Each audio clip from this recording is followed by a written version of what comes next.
Andhra Pradesh high court నుంచి బదిలీ వెళ్ళిపోతున్నప్పుడు అమరావతి రైతులు వీడ్కోలు ఇచ్చిన రాకేష్ కుమార్ గుర్తుంది కదా, ఆయన అనేక విషయాలలో వివాదాస్పదమైన తీర్పులు ఇచ్చాడు, వివాదాస్పదమైన వ్యక్తిత్వ వ్యాఖ్యానాలు చేశాడు. ముఖ్యమంత్రి జగన్మోహన్ రెడ్డిపై అవాంఛనీయమైన వ్యాఖ్యానాలు కూడా చేశాడు. ఇప్పుడు సుప్రీంకోర్టు ఆ విషయాన్ని ధృవీకరించింది. ఇంతకుముందు ఆయనను మందలించింది, ఇప్పుడు వాటిని ధృవీకరించింది.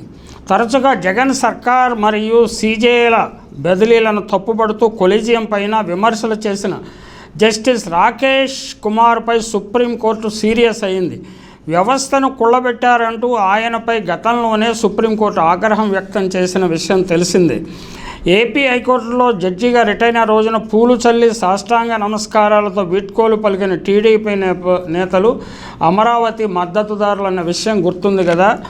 పదవీ విరమణ చేసి స్వరాష్ట్రం వెళ్ళిపోయే ముందు, నిజానికి బదిలీ కాదు, స్వరాష్ట్రానికి వెళ్ళిపోయే ముందు ఆంధ్రప్రదేశ్ హైకోర్టు న్యాయమూర్తి జస్టిస్ రాకేష్ కుమార్ నిర్వాకం పట్ల సుప్రీంకోర్టు చేసిన వ్యాఖ్యలు ఆయన జీవితాంతం కుమిలిపోయేటట్లు చేస్తాయి. ఈ విషయంపై స్వేచ్ఛ మీడియా గతంలోనే 2-3 వీడియోలు కూడా చేసింది. ప్రభుత్వ న్యాయవాదుల ప్రార్థనలు నిర్దాక్షిణ్యంగా తిరస్కరించి రాష్ట్రంలో రాజ్యాంగ విత్తి జరిగిందో లేదో తేలుస్తానని వీరంగం వేసిన రాకేష్ కుమార్ తన వ్యాఖ్యల ద్వారా సుప్రీంకోర్టు తీవ్రంగా తప్పుపట్టింది. అప్పట్లోనే తప్పుపట్టింది. రాష్ట్రంలో రాజ్యాంగ విత్తి జరిగిందో లేదో నిర్ణయించాల్సింది రాష్ట్రపతి తప్ప కోర్టులు కావని సుప్రీంకోర్టు స్పష్టం చేసింది. అంతేకాకుండా జస్టిస్ రాకేష్ కుమార్ ఇచ్చిన తీర్పులు మాకు దిగ్భ్రాంతి కలిగించిందని, గత 35 ఏళ్లలో ఎన్నడూ ఇలాంటి తీర్పులు వినలేదని అప్పట్లో ప్రధాన న్యాయమూర్తి జస్టిస్ బాబ్డే వ్యాఖ్యానించారంటే రాకేష్ కుమార్కు అవమానం అంతకంటే మరొకటి లేదు. అంతటితో ఆగినా బాగుండేది.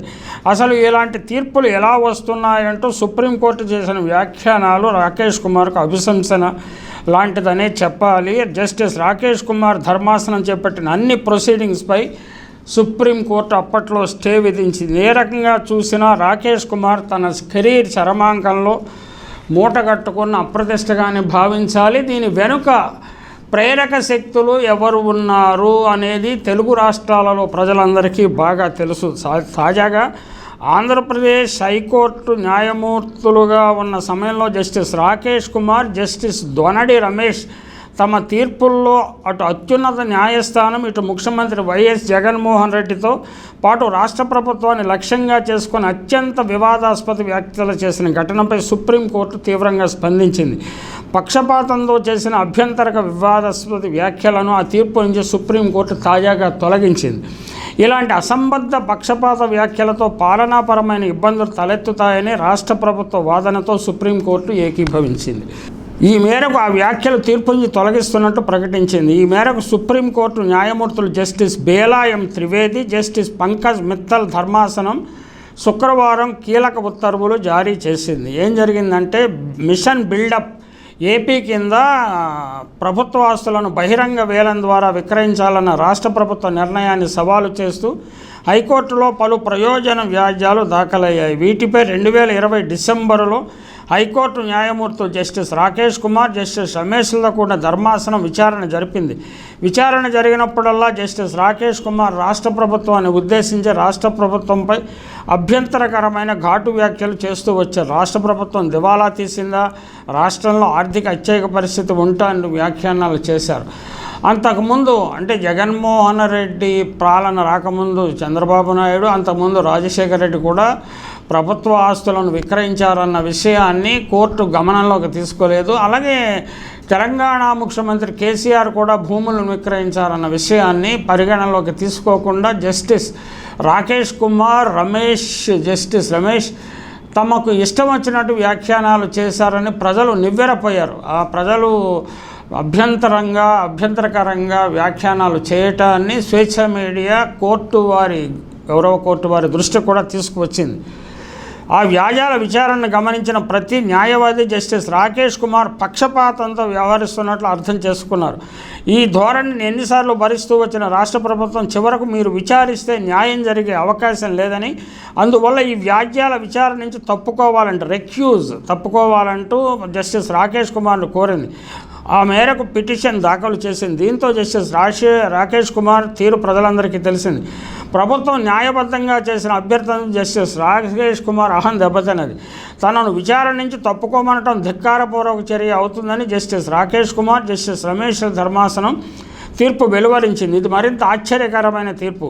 ధర్మాసనం తరఫున జస్టిస్ రాకేష్ కుమారే తీర్పు రాశారు. విచారణ నుంచి తప్పుకోవాలన్న ప్రభుత్వ అభ్యర్థనను తిరస్కరిస్తున్నట్లుగా కూడా పేర్కొన్నారు.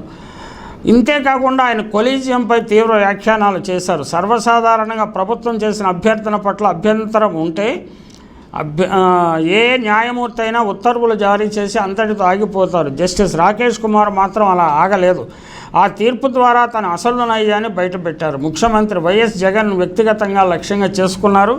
ముఖ్యమంత్రి, రాష్ట్ర ప్రభుత్వంపైనే కాకుండా అప్పటి ఏపీ, తెలంగాణ హైకోర్టుల ప్రధాన న్యాయమూర్తులను బదిలీ చేసినందుకు సుప్రీంకోర్టు కొలీజియంపై కూడా తీవ్ర వ్యాఖ్యానాలు చేశారు. ఏకంగా 55 పేజీల తీర్పు వెలువరిస్తూ మిషన్ బిల్డప్పై దాఖలైన వ్యాజ్యాలతో సంబంధం లేని అంశాలను ప్రస్తావించారు. ఏ పిటిషనర్ ప్రస్తావించని అంశాలతో పాటు తమ ముందున్న కేసులతో సంబంధం లేని వివరాలను వెబ్సైట్లో ఉన్న వాటిని సైతం తీర్పులో పొందుపరిచారు. ప్రధానంగా ముఖ్యమంత్రి జగన్ను లక్ష్యంగా చేసుకుని ఆయనను అప్రతిష్ట పాలు చేసి దెబ్బతీసే విధంగా పలు అభ్యంతరకరమైన వ్యాఖ్యానాలు చేశారు. సీఎం జగన్పై అప్పటి కాంగ్రెస్ ప్రభుత్వం బనాయించిన కేసుల గురించి తన తీర్పులో ప్రముఖంగా ప్రస్తావించారు. జగన్మోహన్ రెడ్డి గురించి తనకు తెలియదని, తర్వాత చాలా ఆసక్తికరమైన విషయాలు తెలుసుకున్నానంటూ ఓ న్యాయమూర్తి చేయకూడని వ్యాఖ్యానాలు రాకేష్ కుమార్ చేశారు. అంతేకాకుండా గూగుల్ ఖైదీ నెంబర్ 6093 అని టైప్ చేస్తే చాలా సమాచారం వస్తుందంటూ వ్యాఖ్యానించారు. తన పదవీ విరమణకు ఒక రోజు ముందు జస్టిస్ రాకేష్ కుమార్ వివాదాస్పద తీర్పును వెలువరించడం గమనార్హం. అది ఎవరి ప్రలోభాలకు, ప్రభావానికి లోనయ్యి చేశారో అన్నది తెలుగు రాష్ట్రాల్లో విపరీతమైన చర్చ జరిగింది. ఆ మరుసటి రోజు ఆయన పదవి విరమణ చేసి ఇంటికి వెళ్తుండగా టీడీపీ కార్యకర్తలు, ఆ పార్టీ మద్దతుదారులు రోడ్డుకు ఇరువైపులా నిలబడి ఆయనను పసుపు పూలతో ముంచెత్తారు. ఆయనకు సాష్టాంగ నమస్కారాలు చేసి స్వామి భక్తిని ప్రదర్శించుకున్నారు. అయితే ఈ తీర్పుకు తర్వాత చివరికి ఏమైందో చూద్దాం. ఈ తీర్పుపై అభ్యంతరం వ్యక్తం చేస్తూ రాష్ట్ర ప్రభుత్వం 2021లో సుప్రీంకోర్టులో పిటిషన్ దాఖలు చేసింది. వ్యాజ్యంపై విచారణ జరిపిన అప్పటి ప్రధాన న్యాయమూర్తి జస్టిస్ బాబ్డే నేతృత్వంలోని ధర్మాసనం జస్టిస్ రాకేష్ కుమార్ తీర్పుపై తీవ్ర విస్మయం వ్యక్తం చేసింది. ఆ తీర్పు తమకు ఆందోళనను గురిచేస్తున్నందుకు ఘాటు వ్యాఖ్యానాలు చేసింది. నిమిషం ఆలస్యం చేయకుండా జస్టిస్ రాకేష్ కుమార్ తీర్పు అమలుపై స్టే విధిస్తూ 2021 ఫిబ్రవరి 10న మధ్యంతర ఉత్తర్వులు ఇచ్చింది. సరిగ్గా 21, 22, 23, 24 3 సంవత్సరాల తర్వాత సుప్రీంకోర్టు చేసిన వ్యాఖ్యానాలు రావటం గమనార్హం. అనంతరం ఈ వ్యాజ్యంపై జస్టిస్ బేలా త్రివేది ధర్మాసనం పలుమార్లు విచారణ జరిపించి తాజాగా మరోసారి విచారించింది. రాష్ట్ర ప్రభుత్వం తరఫున సీనియర్ న్యాయవాదులు అభిషేక్ సింగ్, మనోజ్ సింఘ్వి, ఎస్ నిరంజన్ వాదనలు వినిపించారు. జస్టిస్ రాకేష్ కుమార్ కేసుతో సంబంధం లేని అంశాలను ప్రస్తావించారని నివేదించారు. పలు అంశాలపై అవసరం లేని వ్యాఖ్యలు చేశారన్నారు. సుప్రీంకోర్టు కొలీజియం కూడా విమర్శలు చేశారని కోర్టు దృష్టికి తెచ్చారు. ఇలాంటి వ్యాఖ్యల వల్ల పాలనాపరంగా పలు ఇబ్బందులు తలెత్తుతాయన్నారు. ముఖ్యమంత్రి జగన్, రాష్ట్ర ప్రభుత్వం సుప్రీం కొలీజియంను విమర్శిస్తూ జస్టిస్ రాకేష్ కుమార్ తన తీర్పులో చేసిన వ్యాఖ్యలను తొలగించాలని ధర్మాసనాన్ని అభ్యర్థించారు. ఇందుకు ధర్మాసనం అంగీకరిస్తూ జస్టిస్ రాకేష్ కుమార్ వ్యాఖ్యలను అన్నింటినీ తొలగిస్తూ ఉత్తర్వులు జారీ చేసింది. పాట్నా హైకోర్టులో న్యాయవాదిగా పనిచేస్తూ న్యాయమూర్తిగా మారిన జస్టిస్ రాకేష్ కుమార్ న్యాయ వ్యవస్థలో అత్యంత వివాదాస్పదుగా పేరు పొందారు. బీహార్ మహాదళిత్ వికాస్ మిషన్ ఫండ్ నిధుల విషయంలో ఐఏఎస్ అధికారి రామయ్య ముందస్తు బెయిల్ పిటిషన్ను ఆయన తోసిపుచ్చారు. అయితే కింది కోర్టు రామయ్యకు బెయిల్ ఇవ్వటాన్ని జస్టిస్ రాకేష్ కుమార్ తప్పుపడుతూ సుమోటోగా విచారణ జరిపారు. తాను బెయిల్ నిరాకరించిన వ్యక్తికి కింద కోర్టు బెయిల్ ఎలా ఇస్తుందని ప్రశ్నిస్తూ దీనిపై నివేదిక ఇవ్వాలని ఆదేశించారు. సివిల్ కోర్టులో అవినీతి జరుగుతుందంటూ సిబిఐ దర్యాప్తునకు ఆదేశించారు. పట్నా హైకోర్టులో అవినీతి బహిరంగ రహస్యం అంటూ ఓ తీర్పే రాశారు. అవినీతి విషయాన్ని హైకోర్టు ప్రధాన న్యాయమూర్తి దృష్టికి తీసుకువెళ్ళిన ప్రయోజనం లేదన్నారు. జస్టిస్ రాకేష్ కుమార్ తీరును పాట్నా హైకోర్టు న్యాయమూర్తులందరూ సీరియస్గా తీసుకున్నారు.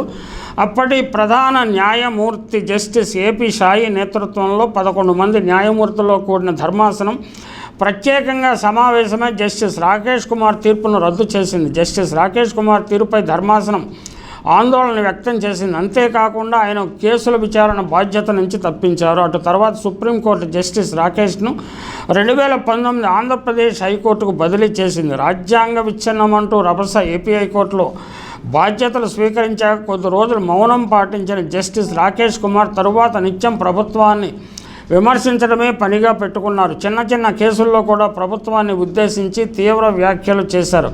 ఓ హెబియస్ కార్పస్పై ఆయన అతిగా స్పందించారు.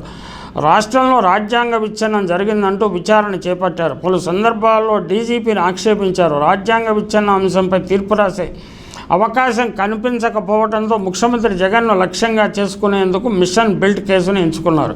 బహుమానంగా ఆయనకు ఎన్సీఎల్ఏటి పదవి లభించిందని అప్పట్లో ప్రజలు గుసగుసలాడారు. పదవీ విరమణ అనంతరం జస్టిస్ రాకేష్ కుమార్ జాతీయ company law appellate tribunal judicial సభ్యుడిగా అవకాశం దక్కింది.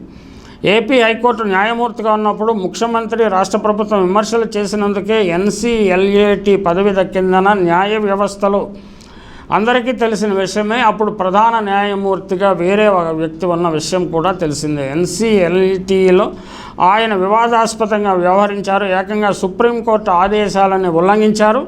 తనకు కావాల్సిన విషయం విచారణకు చేపట్టారు. ఫినోలెక్స్ కేబుల్స్ వార్షిక సర్వసభ్య సమావేశాల ఫలితాల విషయంలో ఏకపక్షంగా వ్యవహరించారు. దీంతో సుప్రీంకోర్టు ఆయనపై కన్నెర చేసి కోర్టు ధిక్కార చర్యలకు ఉపక్రమించి షోకాజ్ నోటీసులు జారీ చేసింది. రాకేష్ కుమార్ తీరు వల్ల ఎన్సీఎల్ఏటి కుళ్ళిపోయిందంటూ ఘాటుగా వ్యాఖ్యానించింది. దీంతో జస్టిస్ రాకేష్ కుమార్ భాగవతం దేశమంతా తెలిసిపోవడంతో గత్యంతరం లేక ఆ సభ్యత్వానికి జ్యుడిషియల్ సభ్యుడి పదవికి ఆయన రాజీనామా చేశారు. ఇది రాకేష్ కుమార్, జస్టిస్ రాకేష్ కుమార్ ఉదంతం.